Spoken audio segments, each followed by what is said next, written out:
Fast forward to 2018. My friends and I were juniors in college, always looking for something exciting to break the routine of our studies. Between late-night study sessions and the pressures of impending finals, we felt the need for an adventure, something that would give us a rush and a story to tell. That's when one of my friends, Jake, suggested sneaking into Playland Park in Rye, New York.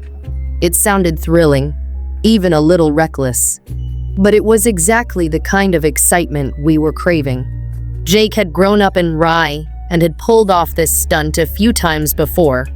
He confidently assured us that the park wasn't heavily monitored at night, and we'd be perfectly fine if we were quick and careful. "Trust me, it'll be fun," he said, his eyes sparkling with mischief. The thrill of it all made us giddy. The thought of exploring an abandoned amusement park at night was both terrifying and exhilarating. I glanced at my friends, and we all shared the same excited look. We were in. It was around 1 a.m. When we drove to the park, the world outside our car a blur of shadows and moonlight. The streetlights flickered in the darkness, casting eerie shapes along the road. The closer we got, the more my heart raced. The park loomed ahead, dark and silent, its rides and attractions shrouded in shadow. We parked the car in a secluded spot, close enough to the fence so we wouldn't have to walk far. As we stepped out, the cool night air hit us, sending a chill down my spine. Standing there, staring up at the tall, intimidating fence, our excitement began to shift into nervous laughter. My heart pounded loudly in my chest, and I felt a mix of fear and thrill. "What if we get caught?" I asked, suddenly doubting our plan. My mind raced with thoughts of security guards, cops, and getting in serious trouble. But Jake waved off my concerns. "Relax. We'll be in and out before anyone notices. Just stick close to me." Jake's confidence was contagious, so I took a deep breath, trying to shake off my anxiety. The fence looked even taller up close, its jagged edges glinting in the moonlight. "Okay, who goes first?" I asked, trying to sound brave. Jake grinned and quickly scaled the fence, using a nearby structure for leverage. He made it look effortless, like he'd done it 1,000 times before. My other friend, Emma, followed him, her determination evident as she scrambled up the side, though she struggled a bit. Watching them, I felt a mix of admiration and envy. Then it was my turn. I stepped up to the fence, feeling my heart race. I've never been the adventurous type, and the thought of climbing this thing sent my anxiety skyrocketing. My hands trembled as I gripped the cold metal. I almost chickened out right there, saying I'd wait in the car, but the lighthearted teasing from my friends quickly changed my mind.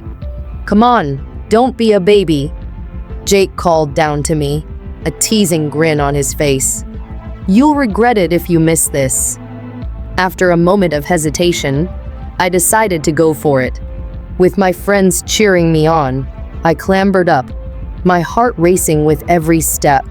I managed to reach the top and swung my leg over, finally landing on the other side. I let out a breath I didn't realize I was holding, my heart still pounding. "I made it!" I yelled, a mix of relief and adrenaline flooding through me. Once we were on the other side, we started walking through the dark, abandoned amusement park. The atmosphere was surreal. The only light came from distant street lamps, their flickering bulbs casting ghostly shadows across the cracked pavement. The faint glow of the moon illuminated the outlines of the rides, creating an otherworldly ambience. It felt like we had entered a different world, a place frozen in time, untouched by the hustle and bustle of the outside world. We headed toward the water flume ride, one of the tallest structures in the park. It loomed over us, casting a long shadow on the ground, its dark silhouette even more intimidating in the moonlight. "Look at that thing," Emma exclaimed, her voice echoing in the stillness. "It's massive." We stood in awe, taking in the sight of the towering structure. Jake was all about adventure, and without hesitation, he pointed to the staircase that ran alongside the ride. "Let's climb up for a better view." My stomach dropped at the idea. Heights have always terrified me, but the thought of missing out on this moment pushed me to join them. "I'll wait here," I said, letting my fear get the best of me. They laughed and didn't pressure me, which was both a relief and slightly disappointing. As they climbed higher and higher, I stayed at the bottom, trying to calm my nerves and absorb the eerie silence of the park. As I stood there, my mind raced with thoughts. What were we doing here? Was this really a good idea? Suddenly, I noticed something strange in the distance. Near a small pond, I saw movement. At first, I thought it was just my imagination playing tricks on me, but then I saw it clearly. There were people. A small boat floated in the pond with 4 or so people on board. They wore strange headgear that had flashlights attached to them, and the beams cut through the darkness as they moved. My heart began to race even faster. What were they doing out here at this hour? I squinted to get a better look, trying to understand the scene unfolding before me. But then I saw something that sent chills down my spine. 2 dark figures were swimming in the pond, gliding through the water, as if searching for something beneath the surface. They looked almost ghostly in the faint light, their shapes shifting silently in the darkness. I couldn't make out any details about them, just shadowy outlines moving smoothly through the water. Fear washed over me. What were they doing? Were they looking for something? My heart raced with questions. I stood frozen for a moment, unsure of what to do. Then I realized with horror they had noticed me. The people in the boat turned their flashlights toward me, and the swimmers started heading in my direction. My instincts kicked in, and panic gripped me. I had to warn my friends.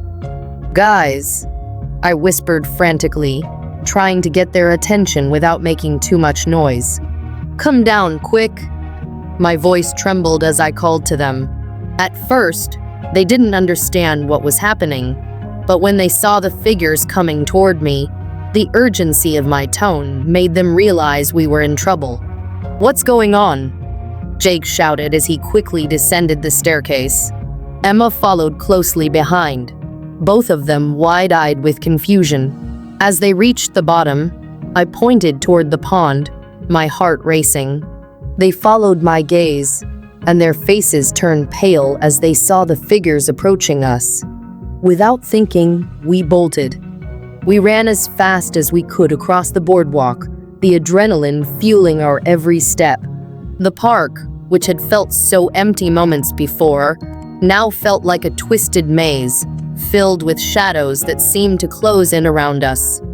The sound of our footsteps echoed loudly in the silence, making it feel like the whole park was alive and aware of our presence. I could feel my heart pounding in my ears, a constant reminder of our fear. In a frantic rush, we stumbled over cracked pavement and tangled weeds. My legs burned as I pushed myself harder, my only thought being to get as far away from the pond as possible. The moonlight cast long shadows, creating an almost haunting atmosphere as we darted past rusted rides and faded attractions. My mind raced, filled with thoughts of what could be lurking in the darkness behind us. Finally, we reached the fence again. My hands shook as I scrambled to climb over, my fear of heights completely overshadowed by the terror of whatever was chasing us. I could hear the distant sound of splashes from the pond, and I didn't dare look back. It felt like we were being hunted. I made it over the fence, and we didn't stop running until we reached the car. What the hell just happened? Emma gasped as we all piled into the car, slamming the doors shut like it was a protective barrier against whatever we had just seen. My mind was racing, and I could barely catch my breath. We sat in stunned silence for a moment, the weight of our shared experience hanging in the air. As we sped away from the park, We all tried to make sense of what had just happened. "Who were those people?" I asked, my voice shaky. "What were they doing in the pond?" Jake, who had grown up in Rye, finally spoke up. "I heard stories about that pond.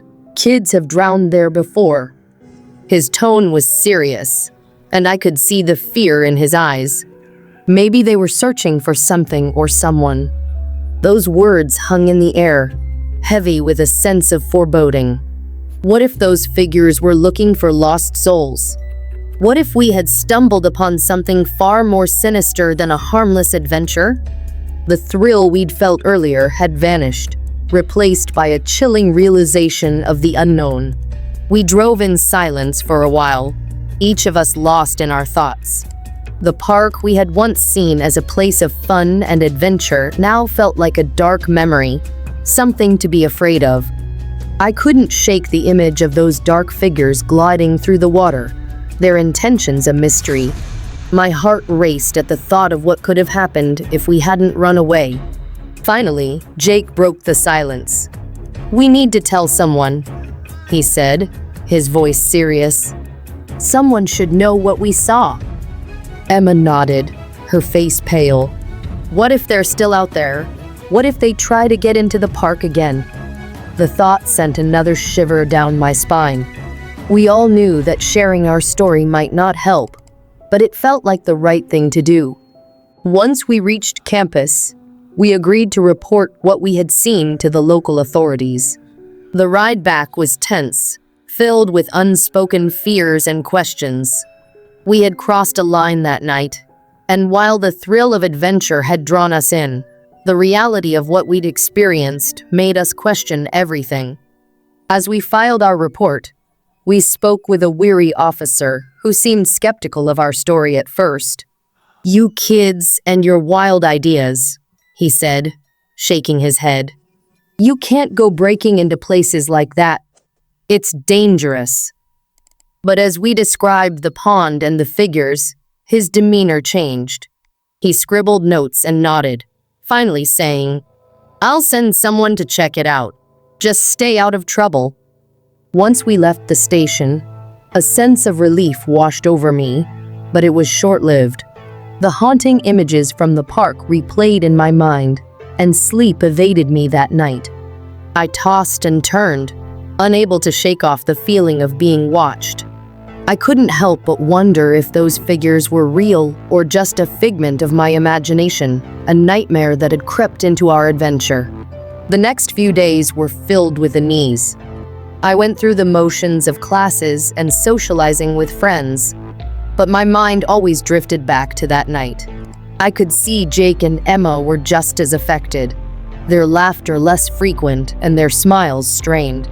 We had shared something terrifying, and it had bonded us in a way I couldn't quite explain. Then, a week later, the news broke. There had been an incident at Playland Park. A group of teens had gone missing after attempting to sneak in, and the search for them had begun. My heart dropped as I listened to the news report, the reality of our adventure sinking in. Had we narrowly escaped the same fate? I looked at Jake and Emma, and I could see the fear mirrored in their eyes. We had been so close to danger, and now it felt like the park was a dark specter looming over us. We decided to visit the park during the day, hoping to gain some clarity. Maybe in the light of day, the fear would dissipate, and we could face what we had experienced head-on. We drove back to Rye, the sun shining brightly, casting a warm glow over the park. It felt different in the daylight, almost inviting. Yet the memories of our nighttime adventure lingered like a dark cloud overhead. As we approached the entrance, I felt a sense of unease creeping in again. The gate was locked, but we climbed over and ventured inside, determined to confront our fears. The rides stood still in the daylight, their colors faded, and their once cheerful music long gone. We wandered through the park, taking in the sights and sounds of the day. Everything felt oddly still, as if the park was holding its breath, waiting for something to happen. We made our way to the pond, the water sparkling in the sunlight. It looked so peaceful, a stark contrast to the terror we had felt just a week before. I leaned over the railing, staring into the water.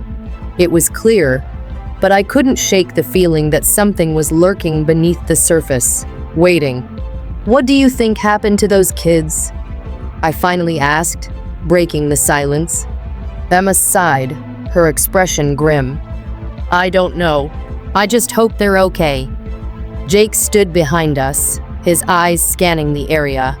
"Let's not linger here too long," he said, his voice serious.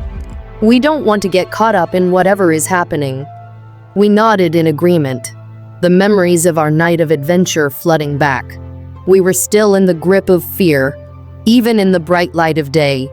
As we turned to leave, I felt a strange sensation wash over me, like someone was watching us. I glanced over my shoulder, but saw nothing unusual, just the empty park behind us. Still, the feeling lingered, like a whisper in the back of my mind. We hurried out of the park, feeling the weight of what we had experienced. Back in the car, we sat in silence, each of us lost in our thoughts. The park that had once seemed like a playground of adventure now felt like a trap, filled with hidden dangers. As we drove away, I couldn't shake the feeling that we had stumbled into something we weren't meant to see. What if those figures were still out there, waiting for the next group of thrill seekers? Days turned into weeks, and the news of the missing teens faded from the headlines. But the impact of that night stayed with us. We shared our story with friends, and it became a cautionary tale, a reminder of the dangers of seeking thrill in places that should be left alone. Each time we laughed about our adventure, there was an underlying tension, a realization that we had crossed a line we shouldn't have.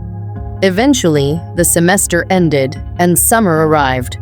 We decided to take a break from the city and head to the beach for some relaxation. But even as we lounged in the sun, the shadow of that night lingered. I often caught myself glancing over my shoulder, half expecting to see those dark figures emerge from the water. The experience had changed us, leaving an imprint that would not fade. One night, sitting around a bonfire with friends, I shared our story again. This time, the laughter was louder. The thrill of the adventure felt more distant, but I could see the unease in my friends' eyes. "What if it happens again?" one of them asked, her voice trembling. "What if there are more people out there?" I shook my head, trying to reassure her. "We were lucky. We got away." But deep down, I knew the truth. There was something dark lurking beneath the surface of our adventure. As summer turned to fall, I couldn't shake the feeling that our adventure at Playland Park had opened a door to something we were never meant to see. We had ventured into a world where darkness hid beneath the surface, waiting to ensnare the unwary. We had escaped, but I couldn't help but wonder what lay in wait for the next group of thrill seekers. Would they be as lucky as we were, or would they disappear into the night, leaving only whispers behind? With the start of a new semester, I tried to push those thoughts aside. School consumed my days, but every now and then, the memories crept back. I would catch myself staring at the pond whenever we drove past it, half expecting to see movement in the water. It became a haunting reminder of our adventure, a reminder that some places are better left unexplored. As we settled into our routines, I realized that I'd never forget that night. It had taught us a lesson about the thrill of adventure and the consequences that come with it. What once felt like a carefree thrill had turned into a cautionary tale. And even though the excitement had faded, the memories remained etched in my mind, a permanent reminder of the darkness lurking beneath the surface. Playland Park had become a ghost of our past, a place that once promised fun and excitement, but now whispered secrets that would haunt us forever.